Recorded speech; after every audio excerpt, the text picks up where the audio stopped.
utikwemo ubwoba yigize ubwoba hari igihe uba uri kwifungira inzira kubera ubwoba bwawe kuko nta wundi muntu muhanganye muri nosi uretse wowe ubwawe uhanganye nawe ubwawe kuko nta wundi muntu ugomba gutinya kuko n'uwo witinya ubwawe iyo ugerageje ikintu hari igihe sometimes gikunda cyangwa se kikanga kugira ngo uzakicuze cyaranze kigerageze cyangwa wagerageje kandi reka mbibiri banga guys niba ushaka gukomeza kurya ku mafaranga y'umukire niba ushaka gukomeza kuba inshuti n'umukire niba ushaka gukomeza kugumana n'umukire yigira injiji abakina bakunda abantu bigira banajua ntabwo bakunda abantu bigira banyira ndabizi kuko ryo bavuga ati iki cyane kigize ikinajua ejo bundi igihe cyazana mpakinga bank account sangize hari igihe witiranya ishyari na competition yego kubera ko buriya ishyari ngiye uko mbitekereza ikintu gishobora gutuma wifuriza umuntu ikibi ni nk'inzika z'ikintu gishobora kugutera gukora ibindi bintu ariko bibi ishyari nitukazaye turyitiranya na competition sibyo ariko competition ni ukuvuga ngo yago cyangwa ukanagatuka ntaribi ibintu yagezeho kuri ya mwana mu ruta sibyo ko atizi itangazamakuru ko yakoze kuki yabishoboye let me try it urumva ni ibintu bibiri bitandukanye bisa nk'ibijyana ahantu hamwe ariko bitandukanye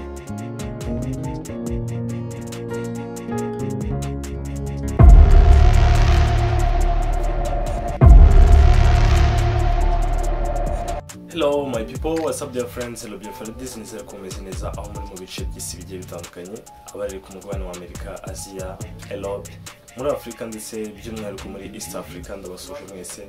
Kigali Rwanda mumeze mutenda basuje bifuriza kugubwa neza aho muri mwese n'abatameze neza ndabifuriza kugubwa neza niba urwaye ndakwifuriza kugubwa gukira niba utameze neza nawe mu bundi buzima bugiye butandukanye ndakwifuriza gukomera kandi ugasenga kugira ngo Imana ikomeze igufashe Imana ikomeze ikorohereze muri isi harimo ubuzima ibibazo bigiye bigoye cyane bikomeye cyane ariko no gusenga no kwizera Imana no gukora cyane bigenda bikemuka ndakwifuriza kugubwa neza rero aho uri wese ukurikiye kino kiganiro cyacu Highstar. Yes, mbaye kaze mu kiganiro Highstar nk'ibisanzwe muri kumwe nanjye Jano tuvuga ku ba star bacu batandukanye tubereza ubutumwa nk'abakunze n'abafana babo.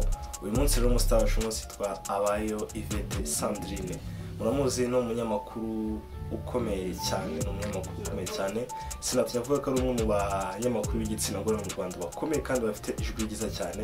Uyu munsi rero tugiye kuba twakoreza ubutumwa nk'abakunzi n'abafana be. Gusa muri ko dukomeza guys ndagira mbabwiye ko uzatinye gukora ikintu utarakigerageza uzagerageza ikintu kuko iyo ushaka kugera ku kintu urajyanira ugashyiramo imbaraga kugira ngo ugere kuri cya kintu kuko iyo utinye kugerageza burya hari amahirwe uri kwibuza kuko hari igihe utinya kugerageza ikintu cyari gukunda ukazakicuza nyuma aho kugira ngo uzicuze icyo kintu nyuma kigerageze cyangwa wagerageje kuko iyo utikwemo ubwoba yigize ubwoba hari igihe uba uri kwifungira inzira kubera ubwoba bwawe kuko nta wundi muntu muhanganye muri nosi uretse wowe ubwawe uhanganye nawe ubwawe kuko nta wundi muntu ugomba gutinya kuko n'uwo witinya ubwawe iyo ugerageje ikintu hari igihe sometimes gikunda cyangwa se kikanga kugira ngo uzakicuze cyaranze kigerageze cyangwa wagerageje kandi reka mbibiri banga guys niba ushaka gukomeza kurya ku mafaranga y'umukire niba ushaka gukomeza kuba inshuti n'umukire niba ushaka gukomeza kugumana n'umukire yigira injiji abakina bakunda abantu bigira banajua ntabwo bakunda abantu bigira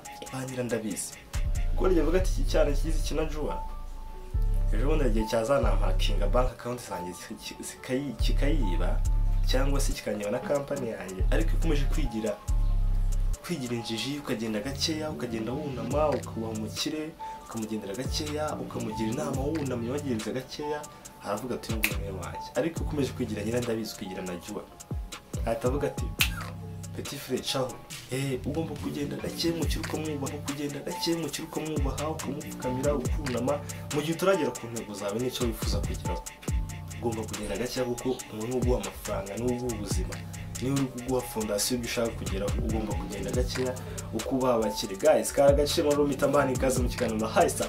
Uyu munsi uko nabwiye umustar wacu umunsi yitwa Abayo YVETTE Sandrine muramuzi n'umukobwa ufite ijwi ryiza cyane mpamya ko ari umunyamakuru batanu ba mbere b'igitsina gore bafite ijwi ryiza ngaha niba atari no mu ba mbere kuko njyewe uko mwumva kabisa afite ijwi ryiza cyane yaba ko yakora ibyegeranyo yaba kuba yaba presenter mu biganiro yabo kuba yakoresha interview afite ijwi ryiza cyane rikomeye kandi ndimo n'isoko karemano ya vitamine C ngibi bikayifasha mu kongera ubudahangarwa bw'umubiri iyo wafashe indimu maze ukayifungura ugashyiramo amazi ibi ngibi ni byiza cyane kuko bigabanya ibyago byo kugira utuntu tumeze nk'utubuye tujya mu mpyiko. Hari abantu bakunda kugira ikibazo cyo kubyimba mu mavi cyangwa se mu ngingo, akenshi bino biterwa nuko uric acid iba yabaye nyinshi hano hantu. Indimu rero ikaba yifitemo ubushobozi bwo kubigabanya maze umuntu akongera akagira ubuzima bwiza. Aho ku bantu bakunze kugira ikibazo cyo kunuka mu kanwa, amazi arimo indimu afasha kurwanya icyo kibazo, ndetse calcium iboneka mu ndimu nayo igufasha mu gukomeza amenyo. Vitamine C ni ikintu cy'ingenzi ku buzima bw'uruhu rw'umuntu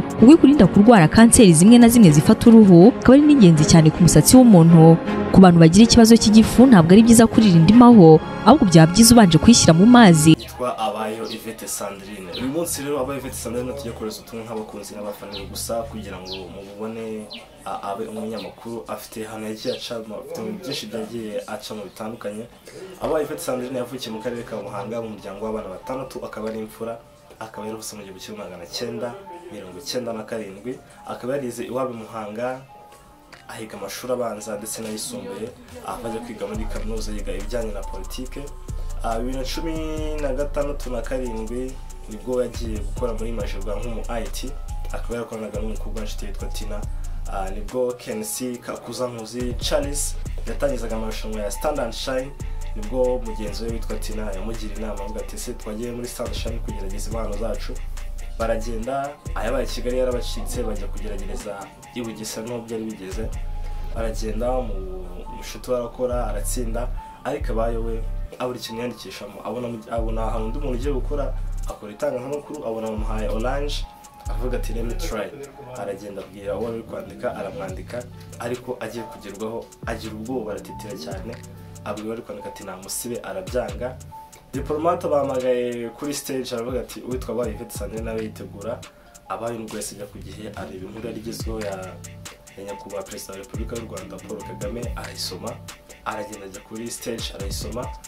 Kensi ntabwo amuhaye icyatsi nk'abandi gatambwe cyangwa se ngo umutuku, ahubwo anamubwiye ati nkwemera stage, ufite ishuri ryiza no kumereza aho ngaho uzagira ahantu heza cyane. Yarabaje ati se nta kazi ufite? Nta kazi mfite, kandi urumva ko yakora yari umu IT muri Majerwa. Aravuga ati nta kazi ufite? Nta kazi mfite. Aravuga ati singwaye orange, singwaye icyatsi, singwaye n'umutuku, ahubwo kwa mbere zose utangire stage. Niko Abayo YVETTE Sandrine yagiye gutangira stage kuri DTN TV.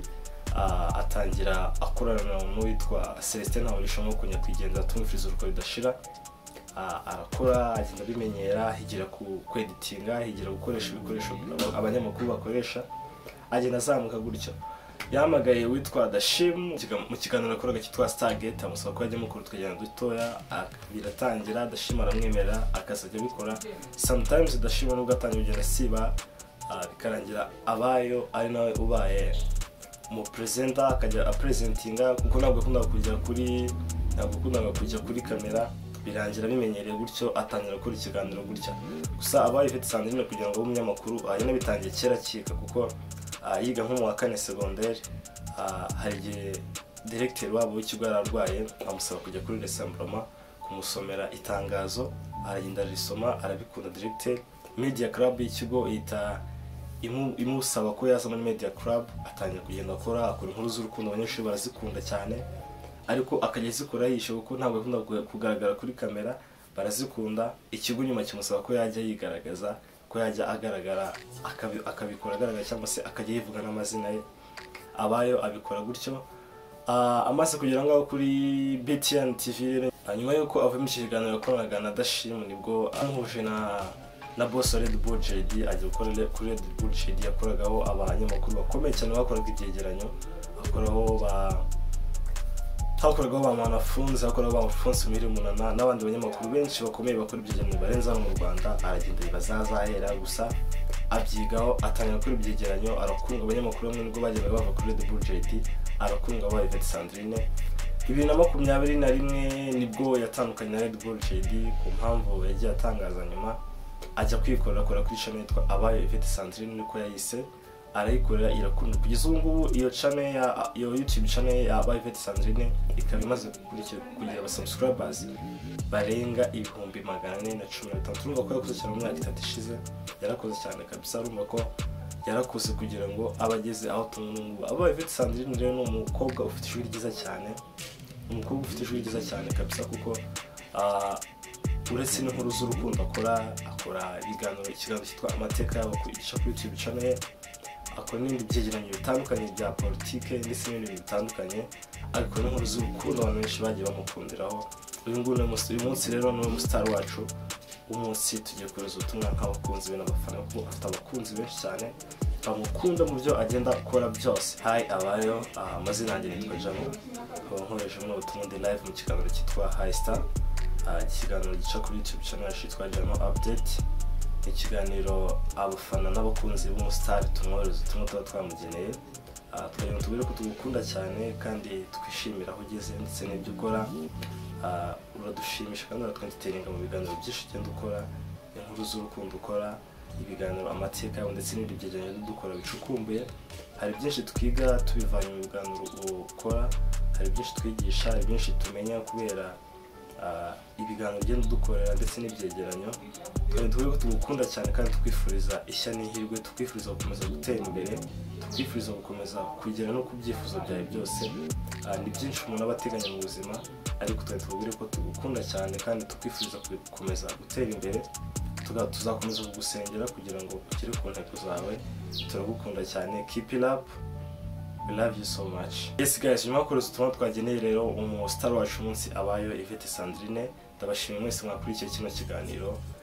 Nshimira abantu mwese mumaze gukora subscribe, umuntu w'agaciro cyane kabisa. Much respect to you. Abantu mwese mukomeza gusharinga ibiganiro byacu, abantu mutugina muri comment, mwese ndabashimira, abantu w'agaciro cyane. Imana igikomeza bampera umugisha. Kandi nawe utarakora subscribe niba kino kiganiro cyacu wagikunze cyangwa se wifuza kuzajya ubana natwe buri munsi, wakanda subscribe, ukalikinga ndetse ukanasharinga ku nshuti zawe kugira ngo nabo bamenye kino kiganiro. Ndabashimira, ndabakunda cyane. Imana ikomeze bahe umugisha, Imana ikomeze batize amagarike n'ubugingo. Ciao. Basuhuje kandi mbaye ikaze mu kiganiro cyacu kuri uyu munsi, aho tugiye gukomeza kuganira ku gihugu cya Ukraine ndetse n'Uburusiya mu ntambara igikomeje, aho Perezida w'Uburusiya Vladimir Putin yatangaje yuko igihugu cya Ukraine byanze bikunze kugeza uyu munsi cyamaze gucikamo kabiri, ndetse akaba yamaze kuvuga yuko Perezida wa Ukraine Volodymyr Zelensky nta mahitamo afite uretse kumanika amaboko maze igihugu cy'Uburusiya kikayobora igihugu cya Ukraine.